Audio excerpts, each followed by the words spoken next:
இப்பொழுது எங்களுடைய தலைவர், மேனாள் அமைச்சர், ஒன்றிய அமைச்சர் ஐயா ப. சிதம்பரம் அவர்கள் பத்திரிகையாளரை சந்திக்க இருக்கிறார்.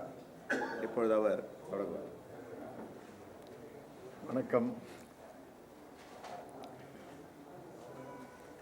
தமிழ்நாட்டில் நாடாளுமன்ற தேர்தலிலே திராவிட முன்னேற்றக் கழகத்தின் தலைமையிலே காங்கிரஸ் கட்சி, இந்திய கம்யூனிஸ்ட் கட்சி, மார்க்சிஸ்ட் கம்யூனிஸ்ட் கட்சி,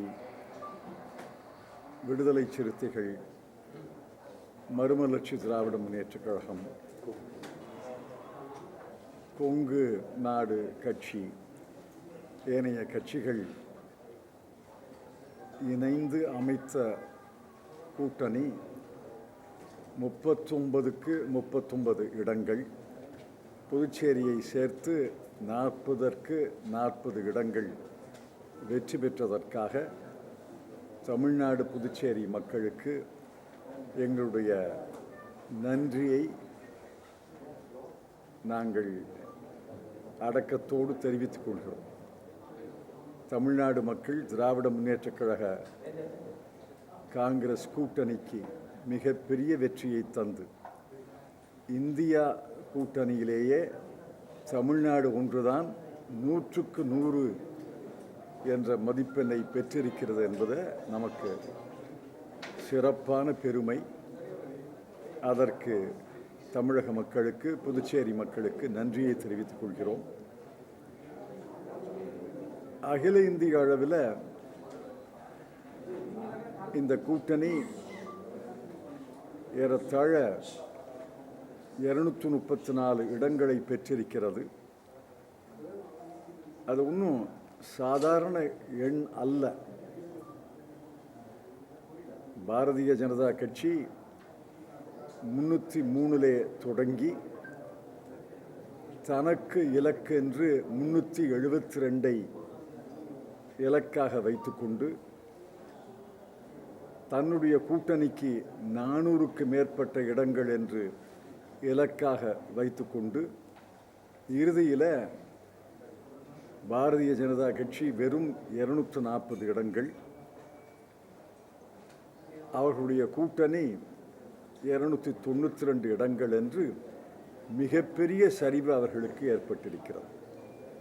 உங்களுக்கெல்லாம் நினைவில் இருக்கும், 4வது சுற்று, 5வது சுற்று வாக்குப்பதிவு நடந்து கொண்டிருக்கும் போதே பிரதமர் திரு மோடி அவர்களும் உள்துறை அமைச்சரும் நாங்கள் 300ஐ தாண்டிவிட்டோம், 350ஐ தாண்டிவிட்டோம், 400ஐ நோக்கி வீறு நடை போடுகிறோம் என்றெல்லாம் அவர்கள் பீற்றிக் கொண்டார்கள். அவையெல்லாம் எந்த அளவுக்கு பொய்யான பிரச்சாரம் என்பது இப்பொழுது அப்பட்டமாகிவிட்டது. இதைவிட பொய்யான பிரச்சாரம் என்பது இந்த எக்ஸிட் போல். உங்கள் தொலைக்காட்சி, தமிழ் தொலைக்காட்சிகள் எதுவும் அதை போடலைன்னு நான் நம்புகிறேன். ஆனால் இவையெல்லாம் தயாரிக்கப்பட்ட எக்ஸிட் போல் கருத்து கணிப்புகள். நானும் வாக்குப்பதிவு அன்று பல இடங்களுக்கு, பல வாக்குச்சாவடிகளுக்கு சென்றேன். எங்களுடைய நண்பர்களும் சென்றார்கள். எந்த வாக்குச்சாவடியிலையும் எந்த கருத்து கணிப்பாளர்களோ வெளியில் நின்று வெளியில் வர்ற வாக்காளரை கேட்டு கருத்து கேட்டதாக எந்த செய்தியும் கிடையாது, எந்த பத்திரிகை செய்தியும் கிடையாது, எந்த தொலைக்காட்சி செய்தியும் கிடையாது. இருந்தாலும் திடீரென்று நாங்கள் இத்தனை லட்சம் பேரிடம் கருத்து கணிப்பு செய்தோம் அப்படின்னு சொல்லி 350, 400 என்று கடைசியில் எல்லாத்தையும் சேர்த்து பார்த்தா அந்த 350ல் நிற்கிறாங்க. எப்படி எல்லாரும் இந்த 350 என்ற எண்ணுக்கு வர முடிந்தது? அதற்கு காரணம், ஒரு இடத்துல தயாரிக்கப்பட்டு அவர்களுக்கெல்லாம் ஃபோட்டோ காப்பி எடுத்து கொடுத்து இதில் 10 கூட்டி 10 குறைச்சி உங்கள் தொலைக்காட்சியிலே போடுங்கள் என்று சொல்லி எல்லா தொலைக்காட்சிகளிலேயும் இந்த 350, 400 என்ற எண்களை வெளியிட்டு பொய் பிரச்சாரம், மக்களை முட்டாளாக்கினார்கள். இதற்கு வேறு காரணங்கள் இருக்கலாம். அந்த காரணங்கள் எல்லாம் போக போகத்தான் தெரியும். எந்த அளவுக்கு மக்களை முட்டாளாக்க முடியும் என்று பாரதிய ஜனதா கட்சி முயற்சி செய்தது என்பதை பார்த்தோம். அதையெல்லாம் மீறி இன்று பாரதிய ஜனதா கட்சிக்கு இந்த நாட்டு மக்கள் அடக்கத்தை கற்று தந்திருக்கிறார்கள். அவர்கள் ஆட்சி அமைக்க போகிறாங்க. நாளை மறுநாள் பிரதமர் மோடி அவர்கள் மீண்டும் பிரதமராக பொறுப்பேற்கிறார். தன்னுடைய பேச்சில் ஜவஹர்லால் நேருவோடு தன்னை ஒப்பிட்டுக் கொள்கிறார். அதாவது அவருக்கு கிடைத்தது 282, 303, 240. இந்த 3 எண்கள் தான்.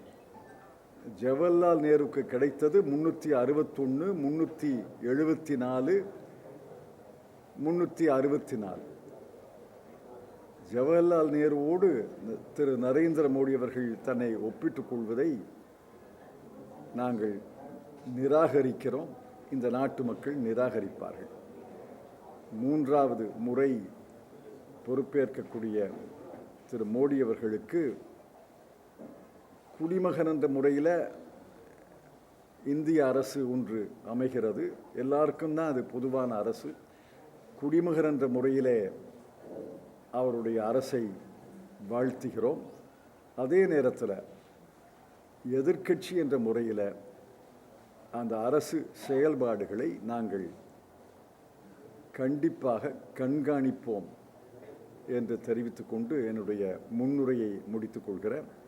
கேள்விகள் இருந்தால் நாங்கள் பதில் சொல்கிறோம். அதாவது இந்த தேர்தலில் வெற்றி பெற்றதை குறித்து இப்போ திருமாவளவன் ஒரு விஷயம் சொல்லியிருக்காங்க. என்னன்னா என்டிஏக்கு மக்கள் பெரும்பான்மை கொடுக்கல, சிங்கிள் மெஜாரிட்டியில் வரல. அதே சேம் டைம் இந்தியா கூட்டணிக்கு ஒரு அறிவுரை சொல்ற மாதிரி தான் அந்த முடிவுகள் அமைஞ்சிருக்குது. இந்தியா கூட்டணியில இன்னும் ஒற்றுமை பலப்பட வேண்டும் சொல்லிட்டு அவர் ஒரு விஷயத்தை முன் வச்சிருக்காரு. அதை பத்தி உங்களுடைய கருத்து? எல்லாருக்கும் தான் அறிவுரை, எல்லாருக்கும் தான் படிப்பினைகள். இப்போ சில மாநிலங்களில் காங்கிரஸ் கட்சி சிறப்பாக வெற்றி பெறவில்லை, இன்னும் சொல்லப்போனால் தோல்வி அடைந்திருக்கிறது. அது எங்களுக்கு படிப்பினை தானே. அவர்களுக்கு படிப்பினை என்று சொல்லும் பொழுது எங்களுக்கு படிப்பினை இல்லை என்று நான் சொல்லலையே. எல்லாருக்கும் படிப்பினை தான். பிரதமர் இன்னைக்கு சொல்றாரு, இவிஎம் பத்தி காங்கிரஸ் ஏன் இப்போ மின்னணு வாக்குப்பதிவு எந்திரங்களை பற்றி காங்கிரஸ் ஏன் இப்போ